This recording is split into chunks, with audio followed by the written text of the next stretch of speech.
नमस्कार, मैं डॉक्टर रूमा बड़ोलिया, सह आचार्य राजनीति विज्ञान विभाग, राजकीय कला कन्या महाविद्यालय कोटा, राजस्थान। राजनीति विज्ञान बीए प्रथम वर्ष का प्रथम प्रश्न पत्र है राजनीतिक सिद्धांत। ये आपका सिलेबस है।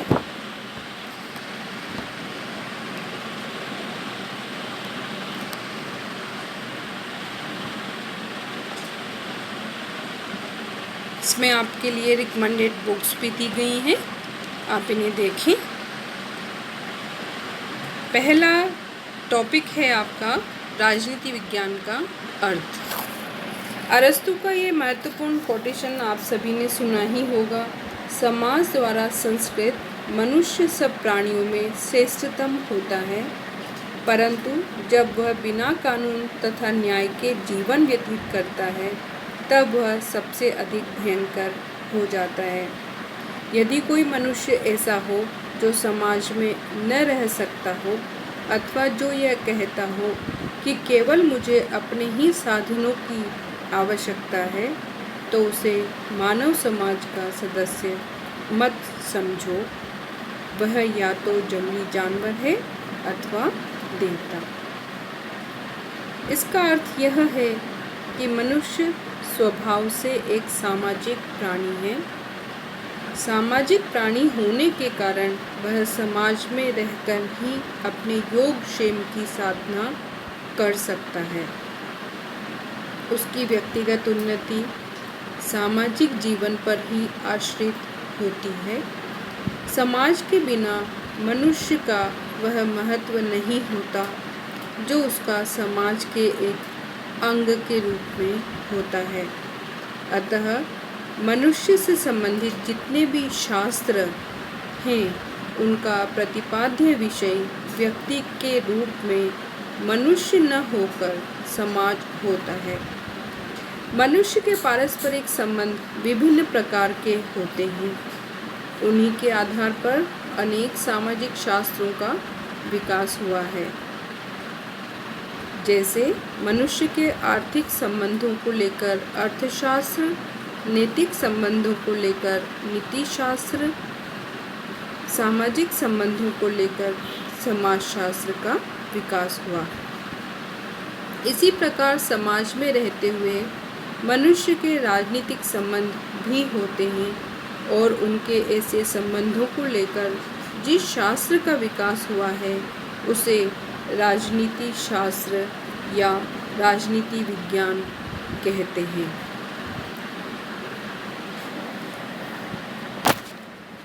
यह एक प्राचीन अध्ययन अनुशासन है, किंतु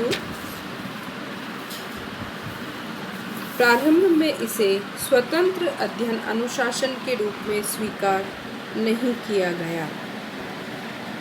अन्य सामाजिक विज्ञानों के संदर्भ में ही इसका विकास होता रहा, जिसके परिणाम स्वरूप इसका अध्ययन दो प्रमुख दृष्टिकोणों के आधार पर किया जाने लगा, जिन्हें परंपरागत व आधुनिक दृष्टिकोण कहा जाता है। राजनीति शास्त्र की परिभाषा हम एक ऐसे विज्ञान से कर सकते हैं जो मनुष्य के उन क्रियाकलापों का अध्ययन करता है जिनका संबंध उसके जीवन के राजनीतिक पहलू से होता है तथा इस पहलू को प्रभावित करने वाले सभी संबंधों प्रभावों का अध्ययन भी किया जाता है।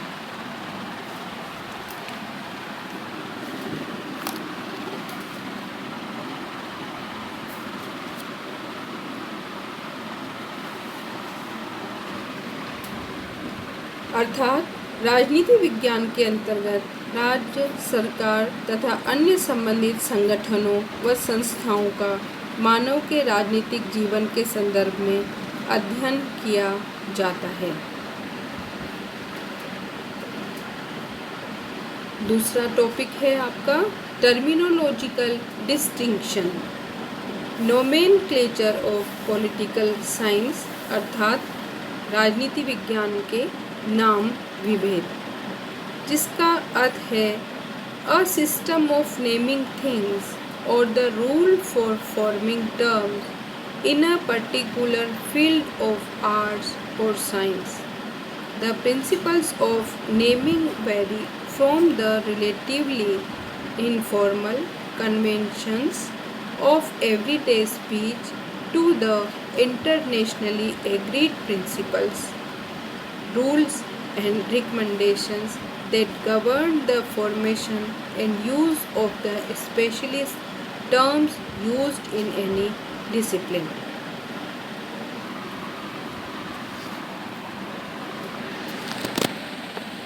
व्यक्ति व समाज के राजनीतिक जीवन का अध्ययन करने वाले विषय को आधुनिक युग में राजनीति विज्ञान कहा जाता है, किंतु परंपरा के आधार पर इस विषय के अनेक नाम प्रचलित हैं, जैसे राजनीति, राजनीतिक दर्शन, राजनीतिक सिद्धांत, राजनीति विज्ञान।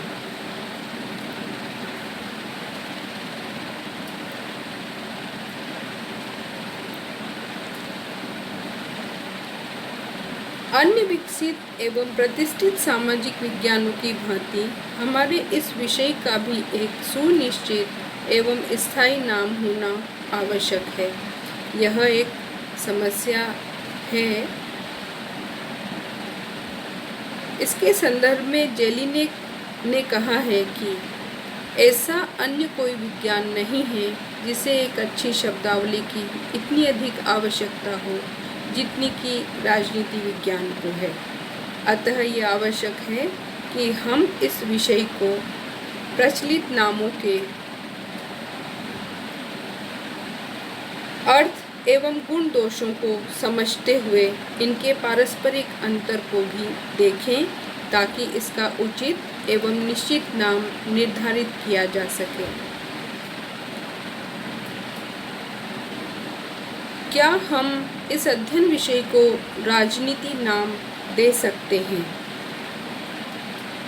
सर्वप्रथम अरस्तु ने राजनीति शब्द का प्रयोग अपनी राज्य विषयक पुस्तक पॉलिटिक्स के शीर्षक के रूप में किया, जिसमें यूनानी नगर राज्यों के संबंध में अध्ययन किया गया था, जिन्हें ग्रीक भाषा में पोलिस कहा जाता था।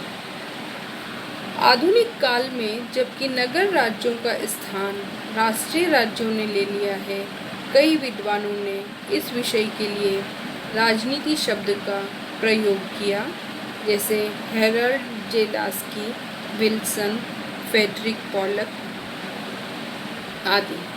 राष्ट्रीय राज्यों की अध्ययन सामग्री को इस नाम के अनुरूप बनाने के लिए इसे दो भागों में विभाजित कर दिया गया। फ्रेडरिक पॉलक ने विषय वस्तु का विभाजन करते हुए इसे दो भागों में विभाजित कर दिया, सैद्धांतिक राजनीति और व्यावहारिक राजनीति। सैद्धांतिक राजनीति में उन्होंने राज्य के सिद्धांत, सरकार के सिद्धांत, व्यवस्थापन के सिद्धांत, व्यक्ति के रूप में राज्य के सिद्धांत को विषय सामग्री में सम्मिलित किया। वहीं व्यावहारिक राजनीति में राज्य के व्यावहारिक स्वरूप का, सरकार के व्यावहारिक स्वरूप का, कानून व्यवस्थापन का, अंतर्राष्ट्रीय संबंधों को विषय सामग्री में सम्मिलित किए जाने की बात उन्होंने की। देखना यह है कि क्या इस विषय को राजनीति नाम दिया जाना उचित है। इस संज्ञा के विपक्ष में तर्क दिए गए हैं कि यह शब्द नाम उत्पत्ति की दृष्टि से नगर राज्यों के लिए ही उपयुक्त था, आधुनिक राष्ट्रीय राज्यों के लिए नहीं है। अध्ययन क्षेत्र की दृष्टि से यह केवल व्यावहारिक गतिविधियों को ही इंगित करता है।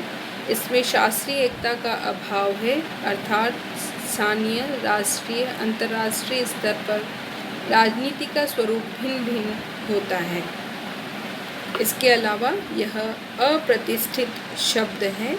आधुनिक काल में यह शब्द कुटिल राजनीति के लिए प्रयोग को इंगित करता है। यह अपना गौरव एवं आदर खो चुका है। आम जनता राजनीति शब्द का प्रयोग छल, धूर्तता, कपट, पार्टीबाजी, चालबाजी आदि की नीति के लिए करने लगी है, जैसे मजदूर राजनीति, छात्र राजनीति, शिक्षक राजनीति।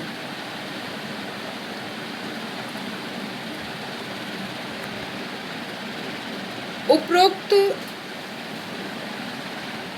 आधार पर यह निष्कर्ष निकाला जा सकता है कि यह हमारे अध्ययन विषय के लिए उपयुक्त नाम नहीं है। अन्य दूसरा नाम जो इस विषय के लिए प्रचलन में रहा वह है राजनीतिक दर्शन।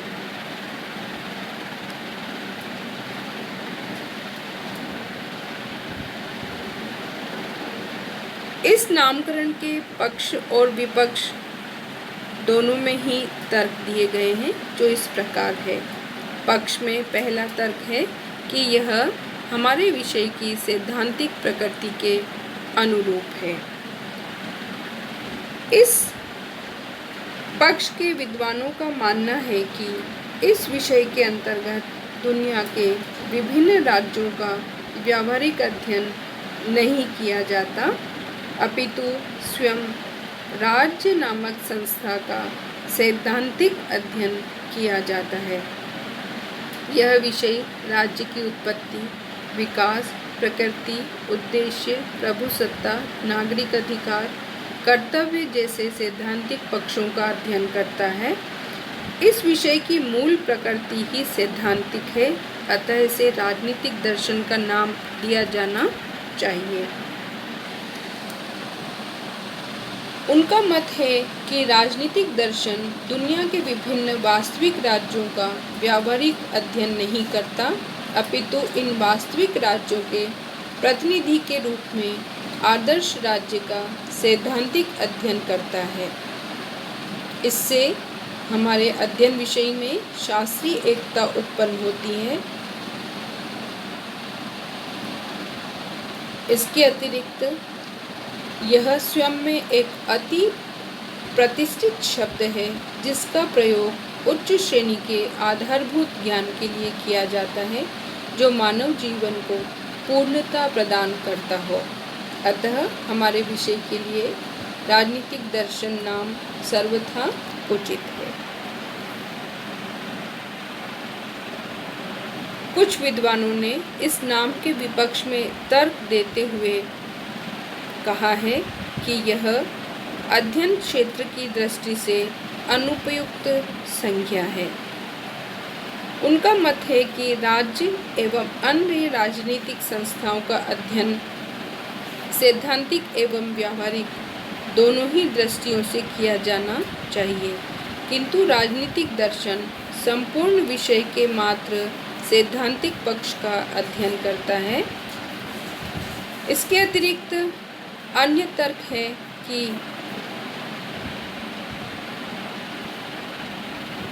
इस विषय में अर्थात राजनीतिक दर्शन में जो भी अवधारणाएं स्थापित की जाती हैं, उनका वास्तविक राजनीतिक जीवन से कोई संबंध नहीं होता, जैसे रूसो की सामान्य इच्छा, प्लेटो का दार्शनिक शासक और हीगल की राज्य को ईश्वरीय विवेक की अभिव्यक्ति मानना आदि। अतः यह नाम उचित नहीं है। इसके अतिरिक्त अन्य तर्क है कि यह विषय की प्रकृति के अनुरूप भी नहीं है। आधुनिक समय में हमारे विषय की प्रकृति को विज्ञान और कला दोनों ही माना जाता है, किंतु राजनीतिक दर्शन नाम से ऐसा प्रतीत होता है मानो हमारा विषय एक कला मात्र हो, विज्ञान नहीं। अतः यह संज्ञा भी उपयुक्त नहीं है। एक अन्य नाम जो हमारे विषय को दिया गया है वह है राजनीतिक सिद्धांत। इन विद्वानों का तर्क है कि चर्चित विषय की मूल प्रवृत्ति सैद्धांतिक है और इसके अंतर्गत विभिन्न राजनीतिक सिद्धांतों की रचना की जाती है। अतः इसे राजनीतिक सिद्धांत नाम दिया जाना चाहिए। राजनीतिक सिद्धांत द्वारा किसी राजनीतिक विशिष्ट घटना की व्याख्या की जाती है।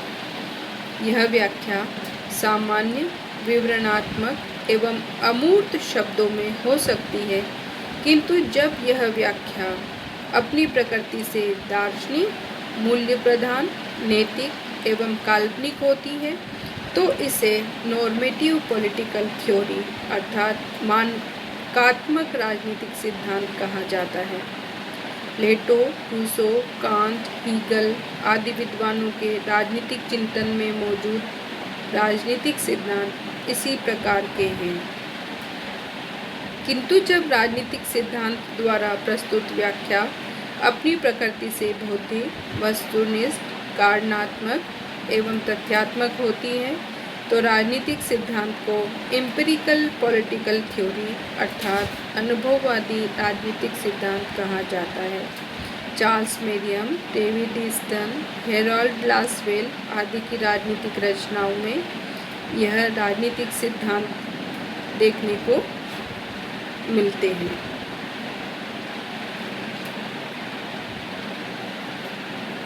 हमारे विषय के लिए राजनीतिक सिद्धांत नाम पर मुख्य आपत्ति यह प्रकट की जाती है कि राजनीतिक सिद्धांत के अंतर्गत हमारे विषय के केवल सैद्धांतिक पक्ष के अध्ययन पर ही बल दिया जाता है और उसके व्यावहारिक पक्ष की उपेक्षा की जाती है। यह सामान्य नियमों की खोज एवं स्थापना के प्रयत्न में राजनीतिक जीवन की वास्तविकताओं पर पर्याप्त ध्यान नहीं देता। इसके अतिरिक्त यह वैज्ञानिकता का समावेश भी नहीं करता।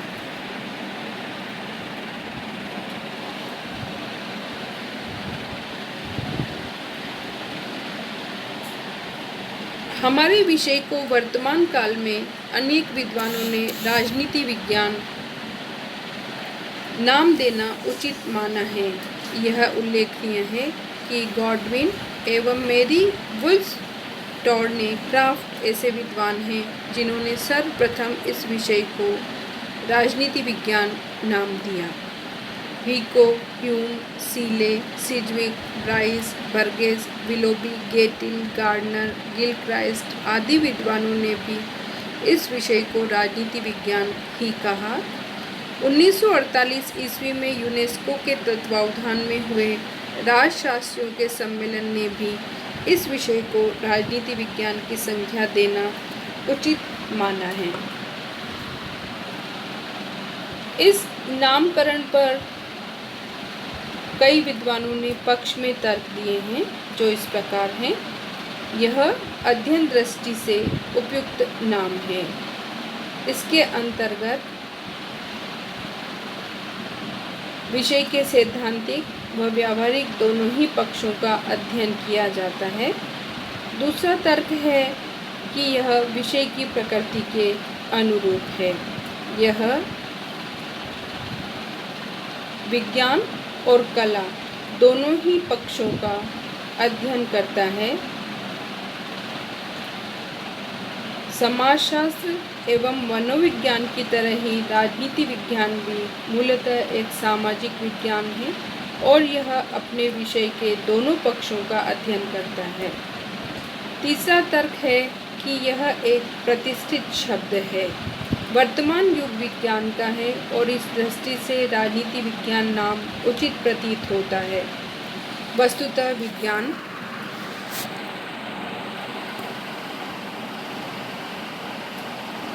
का अर्थ ऐसे विशिष्ट ज्ञान से लिया जाता है जो क्रमबद्ध, वर्गीकृत, तर्कपूर्ण तथा विकासशील हो। हमारे विषय पर ये लक्षण लागू होते हैं, अतः इसके लिए राजनीति विज्ञान एक उचित संज्ञा है। इस नाम के विपक्ष में भी तर्क दिए गए हैं। पहला तर्क है कि यह शुद्ध विज्ञान नहीं है। कुछ विद्वानों का मत है कि यह विज्ञान नहीं, कला है। जैसा कि बर्क ने कहा, जिस प्रकार हम सौंदर्य शास्त्र को विज्ञान की संज्ञा नहीं दे सकते, उसी प्रकार राजनीति को भी विज्ञान नहीं कहा जा सकता। किंतु राजनीति विज्ञान नाम इस विषय को विज्ञान घोषित करता है, अतः यह नाम उचित नहीं है। दूसरी जो आलोचना है इस नाम की, वो उस वर्ग के विद्वान कहते हैं कि यह विषय अपनी प्रकृति से ही कला एवं विज्ञान दोनों ही हैं, किंतु विज्ञान नाम से प्रतीत होता है कि इस विषय को मात्र विज्ञान मान लिया गया है और उसके कला पक्ष की उपेक्षा की गई है, अतः यह उपयुक्त नाम नहीं है।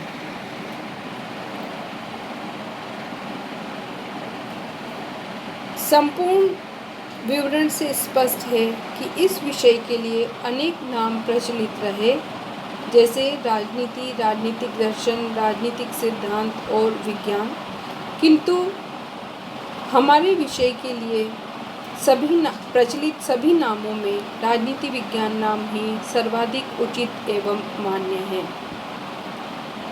क्योंकि यह संपूर्ण कलात्मक व वैज्ञानिक पक्षों को सम्मिलित करते हुए अध्ययन करने पर जोर देता है, अध्ययन करता है। अतः यह विषय को संपूर्णता प्रदान करता है। अतः अन्य नामों की तुलना में राजनीति विज्ञान नाम ही तर्क संगत है और वर्तमान काल में अधिकांश विद्वानों द्वारा इस नाम पर सहमति प्रकट की गई है।